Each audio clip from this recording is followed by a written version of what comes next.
Welcome to another thrilling episode of Why Did We Do This? Where we slap logic in the face and mount Starlink directly to the roof of our truck camper. That's right, folks, we said goodbye to 120 volts and hello to sweet DC power. Because who needs converters when you've got courage? No stands, no mercy, and definitely no warranty left. We're off-grid, off-script, and possibly off our rocker. Say goodbye to power drain and hello to roaming with Wi-Fi. Hey guys, so we're back home now. I've been working in the garage, knocking out some projects that I needed to get done. We're actually only home for a couple weeks, and then we're heading to the West Coast. So got a little bit of things I want to get done on the B. The main thing being Starlink upgrades. We've been running our Starlink with, I think we have a Gen 2 Starlink, which has the actuated motor. We've been running it on 120 volts, just the standard Starlink setup, which makes us have to have the inverter on all the time to run the Starlink. So I'd like to convert the Starlink to a DC system, which I'm doing it the easy way. I bought this little PoE injector that has the transformer built into it. It's a 3-in-1, they call it. 3-in-1 Gig E PoE injector Gen 2. Yeah, so it's made for our Starlink.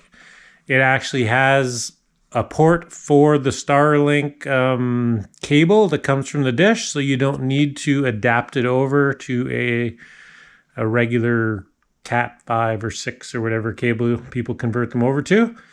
It has the outlet that goes to your router, and then just your 12-volt power inlet, which is from 9 to 36 volt DC input.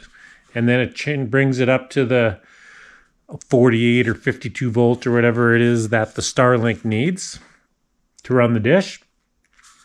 Then by doing that, I eliminate the router on the Starlink, and I've bought this little wee travel router, which is a TP-Link AX300 Wi-Fi 6.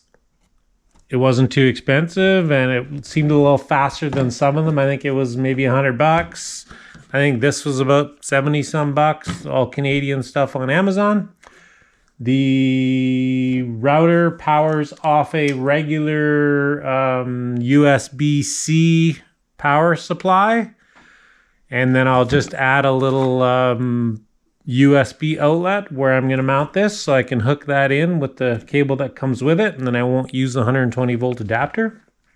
And then this will be wired direct from our 12 volt fuse panel.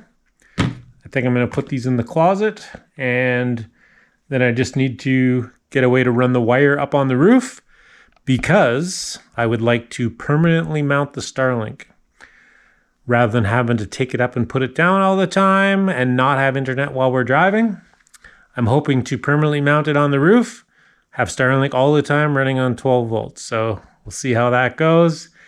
I'm going to install this stuff first, and then I'll test it with the dish before I totally ruin the dish by ripping it apart.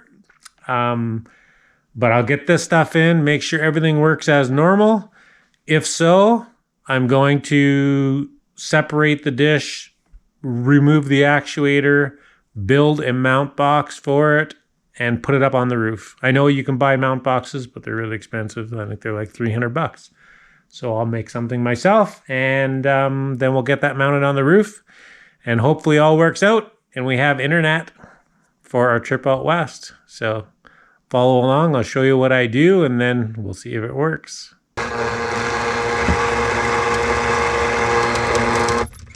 So there we have it. I spared you all the details of me squeezing into the closet, but I've got the 3-in-1, I think it's PoE injector, power over Ethernet, I think. So I have the router mounted below it. I just put it on some of those 3M Velcro jobbies. They seem to hold really well. This I screwed on.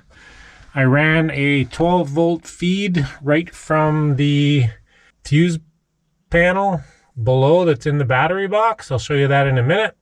I could have stole power off of these, but I thought, well, it's not far. I'll just run a whole separate circuit. That way it'll be on its own fuse. I ran 12 gauge all the way. This is 150 watts, so 12 gauge is overkill. I could have got away with 14, but then I wanted to run a USB outlet to power this up too, and I thought, well, you never know, I might power something else off of it after, so a little extra. I know when I have seen where people had problems, it was lack of power. They're using too small a wire. I'm sure they were using a lot smaller, but overkill's better. So I ran 12 up to here, split it into 14 going to this, and for a 14 going to that. Split here. And now all I need to do is put a fuse in the fuse holder and plug the dish in and see what happens. Okay, I've got the dish outside and the cable plugs right in there. See if we can get an idea how much power this thing draws. I think it drew about 80 watts before with the inverter on. And so it seems we're in and around a couple watts here right now. 4 or 5. It was 11 when I first turned it on.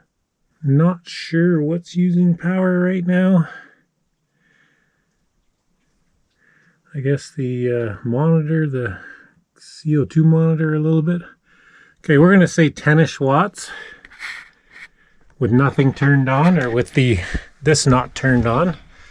And we'll go put the fuse in and make sure the lights come on and then see what kind of power usage. I don't know if it'll actually aim the dish or not. I don't know if that brain is in the router or in the dish itself. Okay, we'll put the fuse in.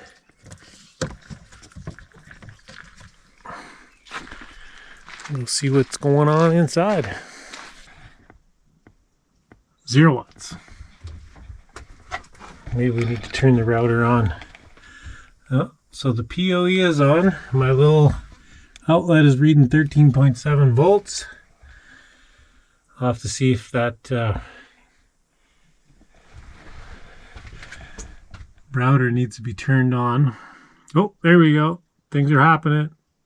60 watts.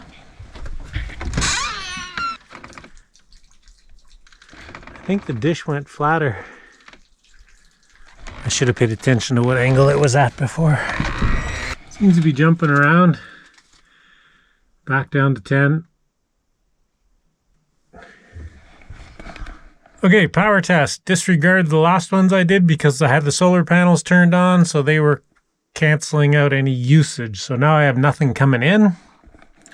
And we are at about 60-ish watts. And I think we were around 80 before, but you know what? I never really tracked it that close. But, you know, if it was 80, we're kind of jumping around 50 in the 40s. So we're probably saving 25-30% of power. We don't need to turn the inverter on, which is cool. We can just leave it run all the time. So I was wondering if that 3-in-1 box would actually power up the dish to aim it, and it does. So question answered. Doesn't really matter anyway because we're going to be solid mounting this dish and it's not going to be aiming anymore. So the 12 volt system's all in the camper for the Starlink. So now it's the scary part, maybe, opening up this dish.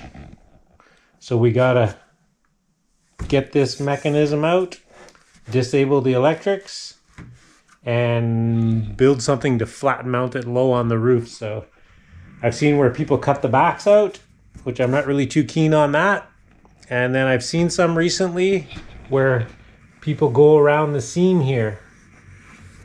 It looks like it takes a little while, but I think that's what I'm going to do and separate it all from the back. That way I shouldn't have to cut the back out or cut it up. Then maybe I could always put it back together if I had to. I'm going to start running my razor knife around here. Yeah, so I guess I'm just going to go between the gray and the white here and just keep making passes until I cut through, from what I can gather. So I've gone around this seal here like a few times, nothing crazy, with the razor knife, and you can kind of hear it separating a little bit. I'm gonna give a shot with trying to. I have a little. I don't want to go in too far and hit any of the electronics, so I got to be kind of careful. But this is the thinnest one, so I'll try and maybe see if I can get that in there somewhere and start separating it, and then just kind of slowly go around. We'll see how that goes. It seems like you can see how I can get in here.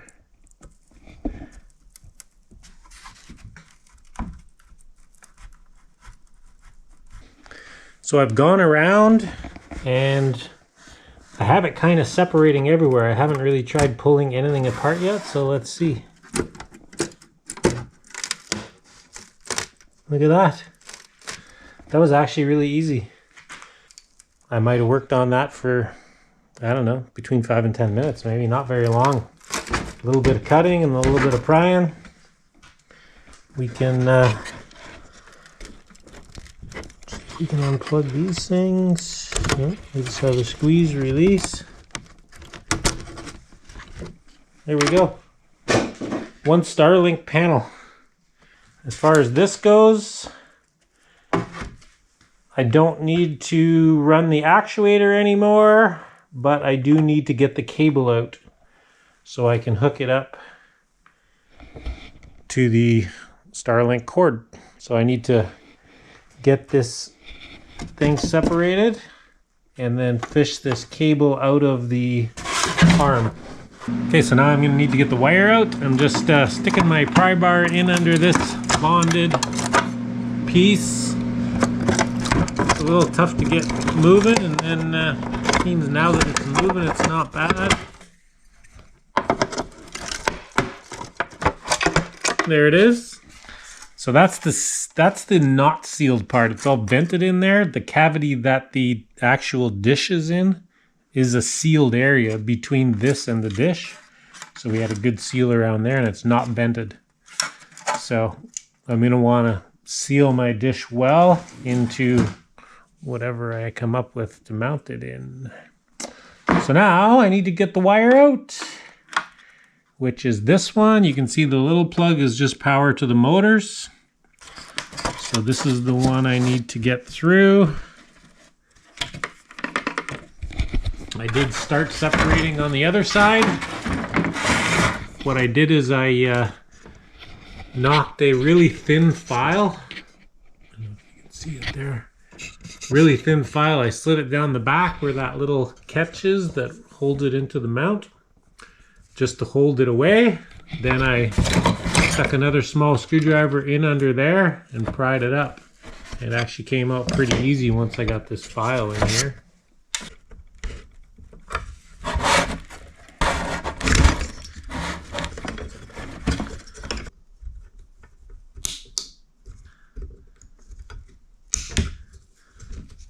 Plastic clip. There we go. That's off. Now, should pull this through. Hopefully without having to take it all apart. Look at that. Boom. Got my cable.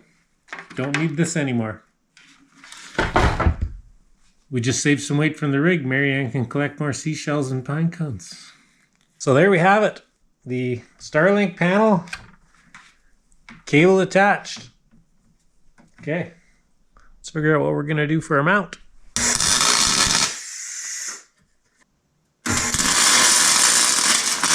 Here's where I'm at with the Starlink mount. So I built myself a little box out of some little aluminum angle I have, which I think is 3/4 inch angle. The inside opening is the size of the Starlink panel. So the little lip just sits over the edge and the circuit board sits inside. So my plan is to put a bead of Sikaflex 252 Yeah, so my plan is to put a bead of the Sikaflex 252 around the original seal of the Starlink panel, and then that's going to seal down to this surface. My panel is going to fit right in there. Then I'm going to lap seal all around the outside edge. And then the leftover aluminum from my side boxes, I'm going to cut some pieces of that. That's going to be the bottom. I'm going to cut that out. I'll cut strips for the sides. And we'll Sikaflex 252 those in place also. So then we'll have a aluminum skinned, aluminum framed box with the Starlink sealed in the top. I just need to provide access for the wire through there. Maybe a resealable panel that I can take on and off. Not sure yet. Probably though something that I can remove would be a good idea if I ever needed to change the cable or anything. And then we should be in action. We can get that thing mounted on the roof. I think I'm going to mount it to some pieces of angle that are VHB taped to the roof. And then I'll screw that into the Starlink box. And if I ever did want to take the Starlink off, it's not, you know, the box isn't bonded to the roof. Just those brackets would be. It's kind of my thoughts.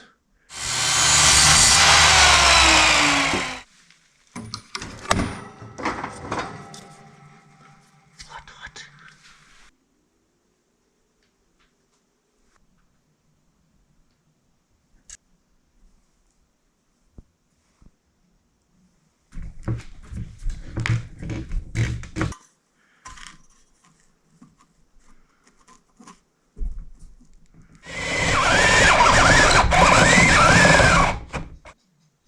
So I propped a grommet in the end here and for the wire.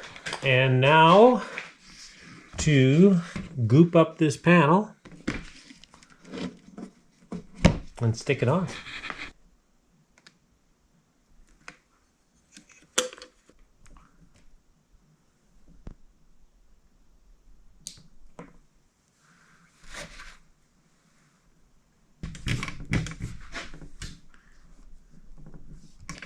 It's squishing out.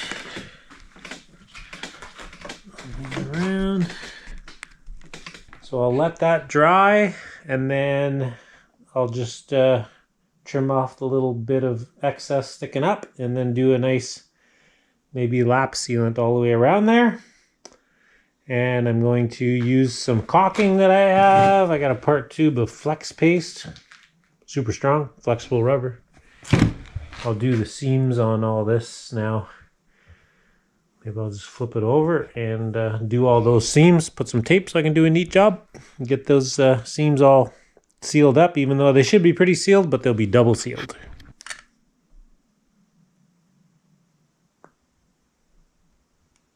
I'm going to spray a little bit of soapy water on this just so the stuff doesn't stick to it too much, because I think it's soapy water helps it from sticking.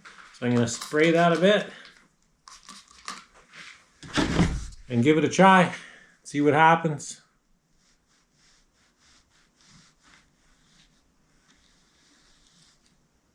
It's pretty good. Oh, that actually smooths really nice. I'm just going to make up the mounts for this Starlink dish. I cut a couple pieces of, what is that, 1.5 angle? Or 2 inch. I don't know, 1.5, 2 inch. 1.5. I'm going to put one on this side and 2 smaller ones on this side. Give it a tripod mount. I just have it sitting on a thin piece of plywood there. Some 3/8 plywood, just give me a little bit of space so it's not tight down to the roof of the camper. The camper's a little bit rounded, so I don't want it tight down. And I don't want it super close or it's just going to build up dirt in between. Give it enough room that things can pass through underneath if stuff gets in there. So I pre-drilled some holes in this one and I just put a little bit of silicone there, and that's about center right there. And I'm just gonna use a couple self-drilling sheet metal screws, screw them in, and we'll have a mounting system. Then I'm gonna use that super crazy VHB tape to put it on the roof, just like the solar panels. So as far as getting the Starlink cable through the roof of the camper, this end is big. And this is the end that would originally go in your Starlink router on the inside, or in our case, it's that 12 volt to 48 volt converter, the PoE injector, I believe it's called, power over Ethernet. So that one's pretty big to pass through anything. The end that goes into the dish is smaller, but it's still pretty big. So to go through a standard LAN connector, whatever they call it, even though that's too big for this cable size, it still won't fit through there. So that kind of rules out the regular, you know, like used for solar. It's not going to go through one of those.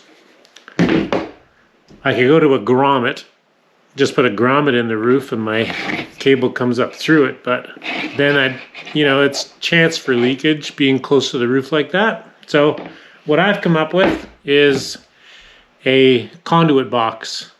I'm going to plug the inlet for now, which I could always use that to run more wires too. So this would be sort of like an open access to run wires up into the roof.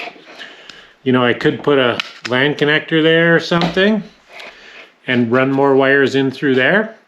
But I'm just going to plug it for now. What I'm going to do with this cable, I'm going to drill a hole that's the size of this cable at the top.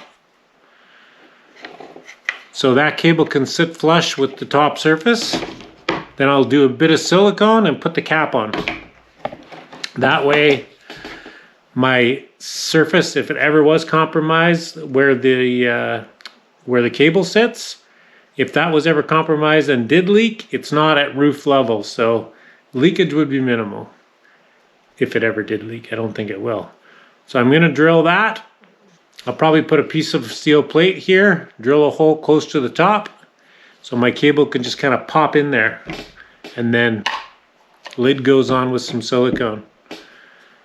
I think that's going to work well. I'm going to seal around the base of it, cut a hole that this just fits in nice and tight, seal around the base with sealant, put it down on the roof.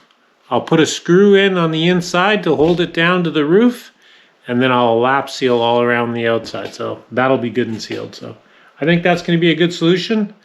Maybe something I might use in the future too, because it's kind of cool that I can open it up and add things to it. That's the plan. Hey guys, it's time to flat mount the Starlink. That the weather's good enough to stick this thing down, and today's going to be the day. It's supposed to be a high of 13 Celsius, so that's what, low mid 50s. So not ideal temperature for gluing things down to the roof probably, but it's what we get here in the land of gray skies and mosquitoes. Maybe the sun will come out. That'll help. All right, I think I'm just going to mount this here, and I traced around the brackets so I know where to sand to clean things up. We'll get her cleaned up and stuck.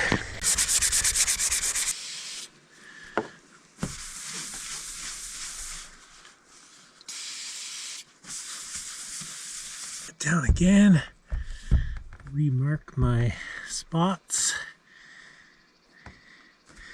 I drew the lines on the corners too, so I know approximately where it was.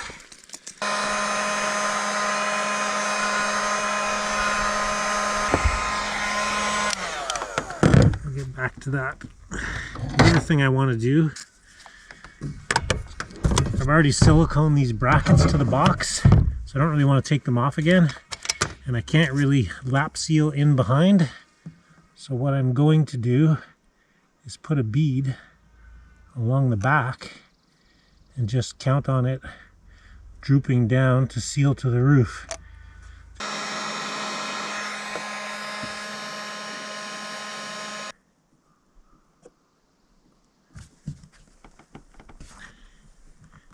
I probably should have bent these angles a little bit because of the angle of the roof, but they don't sit perfectly flat.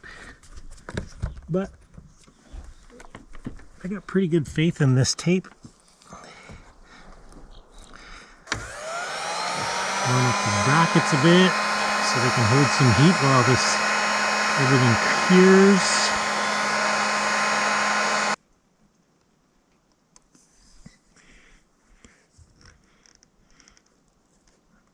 So time to get the wire run for the Starlink.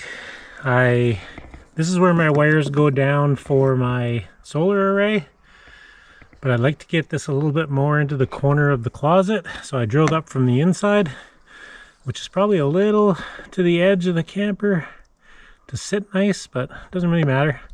I'll probably try and drill it to the inside a little bit. Just going to use a big spade bit, and I'm going to guesstimate it as about there. I might have to cut the carpet a little bit to get my wire through, but I'll be sticking it through from the inside because the smaller end is on the upside, so it'll come through. And then this guy, I'm going to seal all around the bottom of it and put a screw right in the middle of it there. Sit it that way, plug this. I still haven't got a plug. I did find this one, but two in between. I might see if I can find something to plug it in the meantime until I get a proper conduit plug. And yeah, that'll give me an access point if I need to run more wires later at some point. But for now, I did drill a hole here, and that cable just snaps right in there. Then I'll put the lid on, a bit of silicone around it. Should be primo. Found a little round plastic ball. I think it's a knob from a control stick or something. Fits in there real tight. Put a bit of silicone around it, so that'll block it up for now. I got the Starlink cable poked up from the inside. Now to run the wire, plug it in, and then I can close up the box. So this is a weatherproof connector. Actually, I should put a little dielectric grease on there just to make sure it seals up really well. I don't have the clippy clip that holds it together anymore because that was part of the mount or the dish. So what I need to do is put some heat shrink on it to hold it together well, and that'll seal it. Gonna get a little bit of dielectric grease on that seal and a couple zip ties.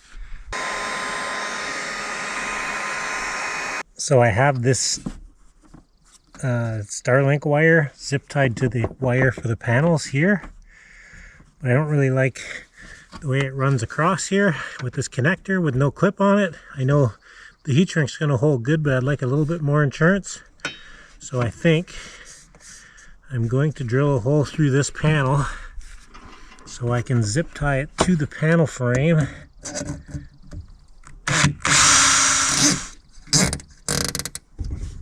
There. Now I don't have to worry about it flapping in the wind and coming loose.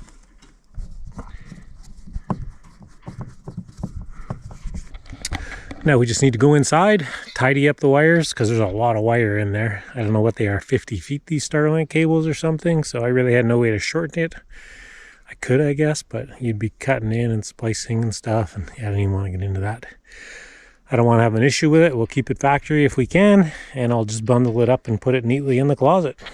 Okay, I got the Starlink powered up, gave it some time. It had to locate satellites for locationing purposes, which took 15 minutes or something, but I let it go for a bit to figure all its things out. I'm just running a speed test here. We are getting 108 on download, 23 on upload. That's better than what I've got previously. I'm going to make sure I'm connected to the right Wi-Fi here. Yeah, I am. Time is Now Adventures, DC power. Yeah, so that's pretty good. Seems like when I did speed tests, when we were still on the AC power, I was getting about 25 to 30% less than what we were getting in the house on our regular Starlink plan. So this Roam one sometimes it seems to throttle down. But 23 up is pretty good because I was getting like 8 to 10 up. And I was getting like 12 to 15 on the house, something like that. My conclusion, flat mounting your dish doesn't make it any slower. We'll see. We'll be driving, putting on the miles, and we'll have this thing running 24/7. We'll see how it works out for having internet on the road.